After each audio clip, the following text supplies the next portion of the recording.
नमस्कार दोस्तों, नाच ना जाने आंगन टेढ़ा, ये कहावत अमेरिकी राष्ट्रपति डोनाल्ड ट्रंप पर बिल्कुल फिट बैठती है। राष्ट्रपति की कुर्सी पर बैठने के 24 घंटे के अंदर रूस और यूक्रेन जंग खत्म कराने का चुनावी वादा करने वाले ट्रंप के पास 200 से ज़्यादा दिन बाद भी दुनिया को दिखाने के लिए कोई शांति समझौता नहीं है। यही वजह है कि वो अपनी नाकामी का ठीकरा भारत के सिर पर फोड़ना चाहते हैं। भारत पर टैरिफ बम फोड़ने के बाद ट्रंप ने अपनी टीम को भारत के खिलाफ ऊल जलूल बोलने की छूट दे रखी है। इसमें ट्रंप के सलाहकार पीटर नवारो ने तो हद ही पार कर दी है। नवारो ने रूस यूक्रेन संघर्ष को मोदी का युद्ध करार दे दिया। उन्होंने ये दावा किया कि मोदी सरकार ही रूस से लगातार तेल खरीदकर उसकी सैन्य ताकत को बढ़ा रही है। ज़्यादातर लोग इस बयान को नेगेटिव ही सोच रहे हैं, लेकिन इस बयान की गहराई में जाकर अगर हम इसका ठीक से विश्लेषण करें तो पता चलेगा कि इस बयान के मायने क्या हैं। मतलब साफ है कि अमेरिका ने भारत को महाशक्ति यानी सुपर पावर मान लिया है। ये हमारे लिए गर्व की बात है कि प्रधानमंत्री मोदी हजारों किलोमीटर दूर बैठकर भी इस युद्ध में सक्रिय भूमिका निभा सकते हैं। रूस और यूक्रेन में करीब 3.5 साल से युद्ध चल रहा है। अब ये सोचिए कि अमेरिका कह रहा है कि ये मोदी का युद्ध है, यानी रिमोट कंट्रोल प्रधानमंत्री मोदी के हाथ में है।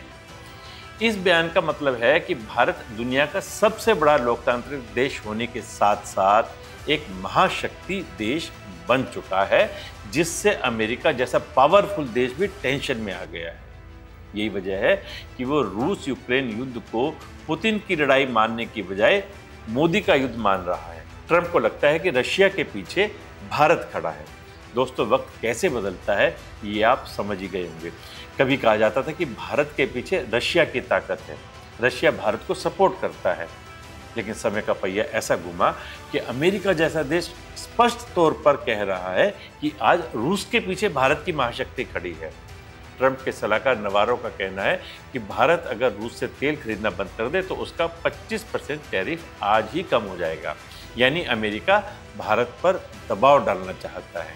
लेकिन प्रधानमंत्री मोदी ने करारा जवाब देते हुए स्पष्ट शब्दों में कहा कि पहले टैरिफ कम करें, उसके बाद ही कोई बात होगी। इसके अलावा सरकार ने ट्रंप टैरिफ से निपटने के लिए एक्सपोर्ट प्रमोशन मिशन पर फोकस करना शुरू कर दिया है। भारतीय उद्योग जगत को राहत देने के लिए 25,000 करोड़ के बेल आउट पैकेज की तैयारी कर ली है। ट्रंप ने सोचा था कि जैसे ही वो भारत को टैरिफ की धमकी देंगे, भारत उनके सामने झुक जाएगा, लेकिन वह बिल्कुल इसके उलट। भारत ना सिर्फ ट्रंप की धमकी के सामने मजबूती से खड़ा है, बल्कि ऑपरेशन सिंदूर के दौरान भारत पाकिस्तान में सीज फायर का क्रेडिट भी अमेरिका को नहीं लेने दिया। प्रधानमंत्री मोदी ने साफ कहा था कि पाकिस्तान ने खुद भारत के सामने घुटने टेके थे। उन्होंने किसी के कहने पर सीज फायर नहीं किया, बस पाकिस्तान को सुधरने का एक आखिरी मौका दिया है। भारत के इस बयान से ट्रंप की टेंशन शायद और बढ़ गई है, क्योंकि उन्होंने ये बिल्कुल ही नहीं सोचा था कि भारत ऐसा भी कोई कदम उठा सकता है जिससे पूरी दुनिया के सामने अमेरिका की बोलती बंद और ट्रंप की टाइटें फिस होगी। किसी ने ठीक ही कहा है, भारत को कमज़ोर मत समझना, ये मिट्टी वीरों की है। हम जवाब शब्दों से नहीं, इतिहास बदल कर देते हैं। नमस्कार।